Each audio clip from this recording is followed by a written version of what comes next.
ఒకడే రుద్రుడు సకలం పితడే, ఇక రెండవ వారెవరు లేరు.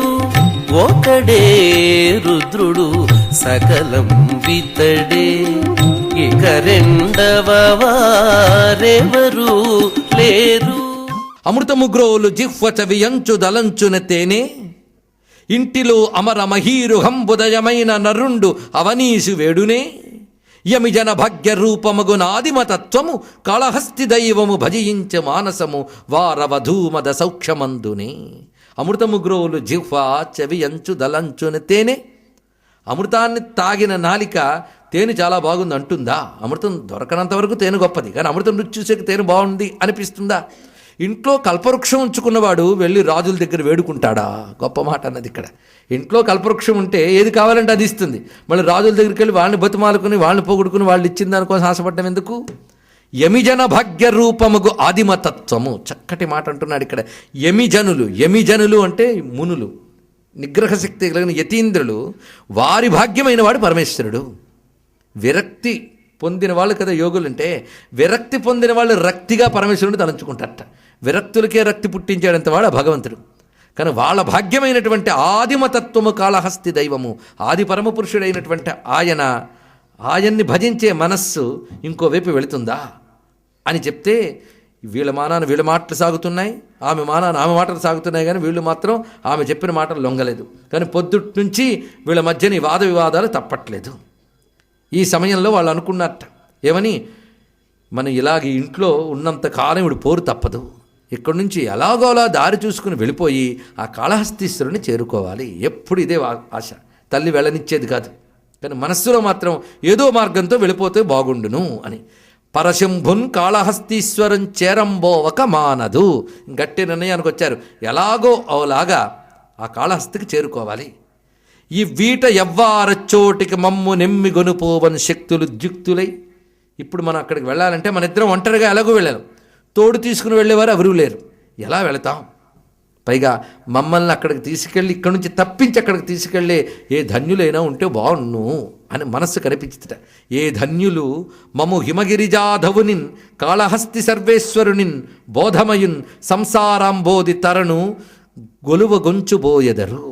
మమ్మల్ని ఎవరు అక్కడికి తీసుకువెళ్తారు అని అనుకుంటూ ఉంటే ఈ అనుకోవడాలు అనడాలు కూడా అవుతూ ఉంటాయి, అంతే కదండి. వాళ్ళ దగ్గర ఉన్న స్నేహితులతోనో ఎవరితోనో అంటూ ఉంటారు కూడా, ఎప్పుడు వెళ్తామో ఆ కాళహస్తీశ్వరుడికి ఇంట్లో ఉండగా అవదు, ఎవరో ఒకరు మహాత్ములు వచ్చి మమ్మల్ని తీసుకుపోతే బాగుండును అని అనుకుంటూ ఉంటే ఈ వార్తలు ఇద్దరు దొంగలకు తెలిసేట.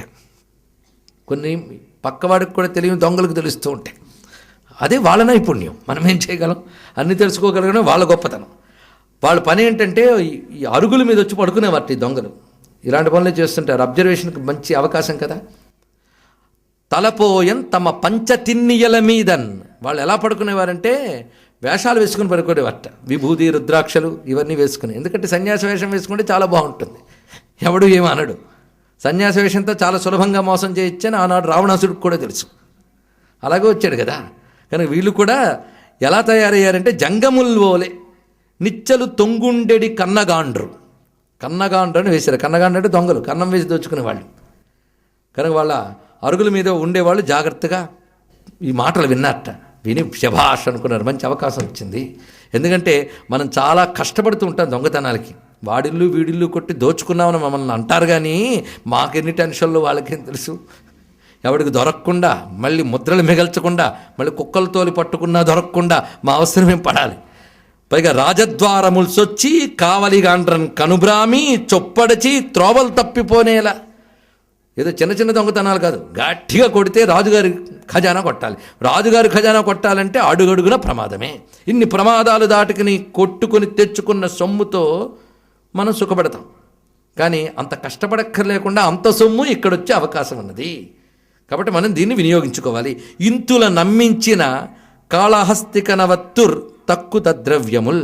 వీళ్ళని నమ్మించి కాళహస్తికి తీసుకెళ్దాం అని అంటాం. అనగానే వాళ్ళు మాకు ద్రవ్యం ఇస్తారు, దారి భత్యాలు తీసుకొస్తారు. అవన్నీ పట్టుకుని చూద్దాం. ఒకసారి వాళ్ళిద్దరినీ ఏకాంతంగా ఈ దొంగలు కలుసుకుని చక్కటి జంగమేషంలో వేసుకుంటూ అంటున్నట్ట, ఎలా తల్లితో పోరగా పని లేదు, ఆ తిరుకాళహస్తిపతి చూపన్ మాది భారంబు. మీకు తల్లితో ఆవిడ బతిమాలకు నక్కర్లేదు. నీ కాళహస్తి చూపించే బాధ్యత మాది. మా వెనువెంటంచనుదెండు నమ్ముడు. ఎందుకంటే మోసం చేయాలంటే మొదటి పునాది నమ్మకం. స్నేహానికి పునాది నమ్మకం అంటారు చాలామంది, ద్రోహానికి కూడా పునాది అదే. నమ్మని వాడిని ఎవడు ద్రోహం చేయగలడు? అది నమ్మకం. అందుకే నమ్ముడు. నిశావేలం ప్రయాణం, ముహూర్తం కూడా పెట్టారు. ఈ రాత్రి మీరు ఏం చేస్తారంటే పలానా ద్వారం నుంచి రండి, వచ్చేప్పుడు మాత్రం తోవలోకి సరిపోయేది, అక్కడ మీరు ఉండిపోవాలనుకుంటున్నారు కనుక అక్కడ బతకడానికి సరిపోయేటంత ద్రవ్యం మాత్రం తెచ్చుకోండి, మా కోసం ఏం చెప్పట్లేదు, మీకు పనికొస్తుందని అనగానే వీళ్ళు జాగ్రత్తగా ద్రవ్యం అంతా మూట కట్టుకున్నారట ఇద్దరు. ఎందుకంటే అక్కడ ఉన్నప్పుడు ఇంకోటి మీద ఆధారపడకుండా తమ సొమ్ము తామై తింటూ సాధన చేసుకోవచ్చు అనే ఉద్దేశంతో జాగ్రత్తగా అన్నీ చేసుకుని వీళ్ళు కూడా దీక్షావస్త్రముల వలె కేవలం భస్మరుద్రాక్షలు మామూలు వస్త్రములు ధరించి వీళ్ళు కూడా స్త్రీరూప జంగముల వలె తయారయ్యట. ఇక వాళ్ళకి కూడా మీకు త్రావు ఖర్చులకు పనికొస్తాయి కదా అని వాళ్ళకి కొంత ద్రవ్యం ఇచ్చారు చేతికి.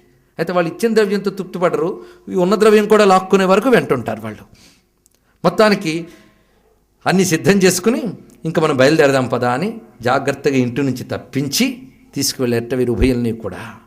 ఆ వెళ్ళేటప్పుడు సరి అయిన త్రోవలో కాకుండా తప్పు త్రోవల ఈ రీతి చొప్పు మార్చి అనేక రకాల తోవల్లో తీసుకువెళ్ళారు. కొన్ని కొండలెక్కించారు, కొన్ని నదులు దాటించారు, అనేక దుర్గమారణ్యాల్లోంచి వెళుతూ ఉన్నారు. ఆ వెళ్ళేటప్పుడు భూదుర కూటము లెక్కి డిగ్గుచున్, కొండలెక్కి దిగుతూ తప్పు త్రోవల ఈ రీతి చొప్పు మార్చి కుంభకోణమునకు, క్రమంగా కుంభకోణానికి వెళ్ళారు. ఇక్కడ రకరకాల యాత్రలండి, కాళహస్తికి నేరుగా తీసుకెళ్ళలేదు.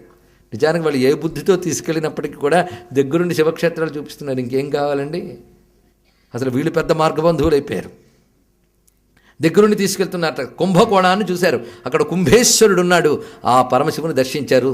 వీళ్ళు ధర్మాన్ని మనము ఇప్పుడు క్షేత్రయాత్ర చేస్తున్న మధురానగర్ నుంచి బయలుదేరి అక్కడ నుండి వారు సుఖమైన ప్రయాణమునం చిదంబరం, క్రమంగా చిదంబరానికి చేరుకున్నట్టు. అక్కడి నుంచి మృక్కుల ఇక్క, అక్కడ ఉన్నవాడు ఎవడు అంటే మృక్కుల ఇక్క, చక్కటి మాట. అన్ని మృక్కులకి గమ్యమైన వాడు అక్కడున్నట్ట, సర్వనమస్కారములకి గమ్యమైనటువంటి పరమపురుషుడు అక్కడున్నాడు. తాండవ సముద్ధత పాద నిపాతి తంగదున్ వాక్కమలేశ మానస నివాస భవున్ శివకామ సుందరిన్ ప్రక్కన నారతంబు బెడబాయగనీని జితాంగ సంభవున్ చిదంబరున్. ఆ చిదంబరేశ్వరుని చూశారు. ఎటువంటి వాడయ్యా అంటే తాండవ సముద్ధత పాత నిపాత తంగిదన్ అని తాండవం కోసం ఒక పాదాన్ని ఎత్తిపెట్టాడు, ఇంకో పాదంతో అసురుణ్ణి అణచిపెట్టినటువంటి నటరాజస్వామి. వాక్కమలేశ మానస నివాస భవున్ అన్నాడు. ఇక్కడ వాక్కమలేశుడు ఆయన మనస్సులో ఉన్నట్ట. వాక్కమలేశుడు అన్నప్పుడు ఇక్కడ మాణిక్యవాచకర్, ఆయన వాచకర్ అంటే మంచి పలుకుల వాడు, మాణిక్యం వంటి పలుకులు కలిగినటువంటి వాడు మాణిక్యవాచకుడు. చిదంబర భక్తుల్లో చాలా శ్రేష్ఠుడు. ఆయన మనస్సులో ఉన్నవాడు శివకామ సుందరిని ప్రక్కన నారతంబు. చిదంబరంలో నటరాజస్వామితో ఉన్నటువంటి తల్లి శివకామ సుందరి, ఇవిడ లలితా మహాత్రిపుర సుందరి, శ్రీచక్రాధిదేవత అక్కడ ఉన్నది. ఆ పరమేశ్వరుడు నాట్యేశ్వరుడి ఉన్నాడు. పైగా కలిభంజన దక్షిణ్ పతంజల మౌని వ్యాఘ్రపాద సంయమి పూజా ఫలమూర్తిన్ కనక సభా నిలయు విలయ నటన చటుల నిటలోగ్రాక్షం. అక్కడ ఉన్నటువంటి వాడు పతంజలి వ్యాఘ్రపాదుడు అనేటువంటి మహర్షులను అనుగ్రహించినటువంటి పరమేశ్వరుడు నటరాజు. స్మరించినంత మాత్రమనే కలిదోషాలను పోగొట్టేటువంటి నటేశ్వరుడు అక్కడున్నాడు. ఆయన్ని దర్శించారు. అక్కడి నుంచి వివిధ క్షేత్రములు, ఆ సముద్ర తీరంలో ఉన్న క్షేత్రములు కూడా చూసుకుంటూ వస్తున్నారు. క్రమంగా వాళ్ళు వచ్చేటప్పుడు మాత్రం ఎక్కడికక్కడ జాగ్రత్త పడుతున్నట్ట. వీళ్ళని కాళహస్తి తీసుకెళ్లే వరకు ఓపిక పడతారండి వాళ్ళు. ఈ తోవలో ఎక్కడైనా వీళ్ళ దగ్గర ఉన్నవన్నీ ఊడ్చుకుపోదామని చూస్తూ ఉన్నట్ట. అడుగడుగున బయలుదేరిన దగ్గర నుంచి వాళ్ళ సమయాన్ని సద్వినియోగం చేసుకోవడానికి ప్రయత్నిస్తున్నారు. ఎవరు? దొంగలు. అడుగడుగున వీళ్ళు ఎక్కడైనా ఒంటరిగా అడవిలో కూర్చొని ఉంటే ఆ సమయంలో దోచుకుందామని చూస్తున్నట్టు. దోచుకుని అవసరమైతే పారిపోవాలి, వీళ్ళు అడ్డుకుంటే చంపేసేనా, ఇవి తీసుకుపోదాం. ఇది ఎక్కడికెక్కడ అంటే ఎక్కడైనా జనసమ్మర్దంగానే ఉంటే ఇక్కడికి దగ్గరైనా కాళహస్తి అని వీళ్ళు అడిగితే ఓ చాలా దూరం, కొంచెం మనం అటు వెళ్ళాలని జనసమ్మర్దం నుంచి దూరం చేయడానికి చూసేవట. ఇక్కడ కూయి చెప్పుటకు నెంతయు దూరము, ఇక్కడ నుంచి చాలా దూరం వెళ్ళాలి మనం. చొప్పు మార్చిపోనిక్కడ వైపు నట్టడవి, మరొక చోటుకి వెళ్ళేటప్పుడు నట్టడవి.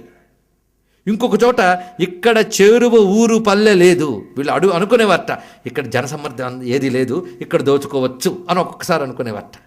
ఇంకొకసారి ఇక్కడ నట్టడవి, ఎవరు లేరు, ఇక్కడ దోచుకోవచ్చు. అవకాశాల కోసం చూసుకుంటున్నారండి. ఇక్కడ చేరువ ఊరు పల్లె లేదు, ఈ దగ్గరలో ఊరు పల్లె లేదు కనుక ఇక్కడ దోచుకోవచ్చు. ఇక్కడ ఎవరూ తిరగరు, ఒక్క మనిషి కూడా ఇక్కడ కనిపించట్లేదు. పైగా ఇది రాత్రిపూట, ఇక్కడ నేడిది ప్రొద్దు దోచుకో.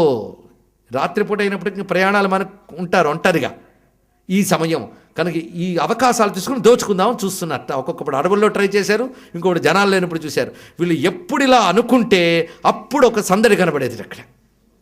ఇక్కడ జనం లేరు అనుకుని ఇంక ప్రయత్నించబోతూ ఉంటే హఠాత్తుగా రాజును సేనయున్, హఠాత్తుగా ఏ రాజో సేనతో వచ్చేవట అక్కడి నుంచి. సరే వీళ్ళు వెళ్ళిపోయి చూద్దామని వీళ్ళు దాటి వెళ్ళిపోయేటప్పటికల్లా మరి ఏదో ఊరు వచ్చేది. ఇలా ఎక్కడికక్కడ ఒక చోటుకి వెళ్ళేటప్పుడు రాజు సేన వచ్చేదట.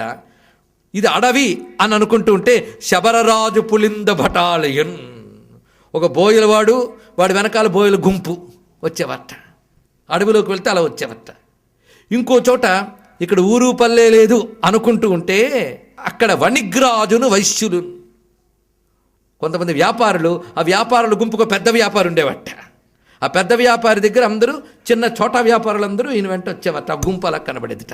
ఎక్కడికక్కడ ఏ వేషం వేయలేడండి ఆయన, ఏ వేషమైనా వేయగలడు. మృగభ్యస్వనిభ్యశ్చ భో నమః, వేటగాడు రూపంలో ఉన్న శివునికి నమస్కారము.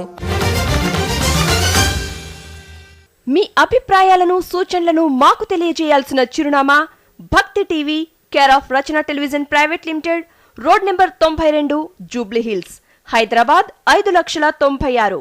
మా ఇమెయిల్ ఐడి bhaktihyd@gmail.com. మా వెబ్సైట్ www.bhaktitv.org.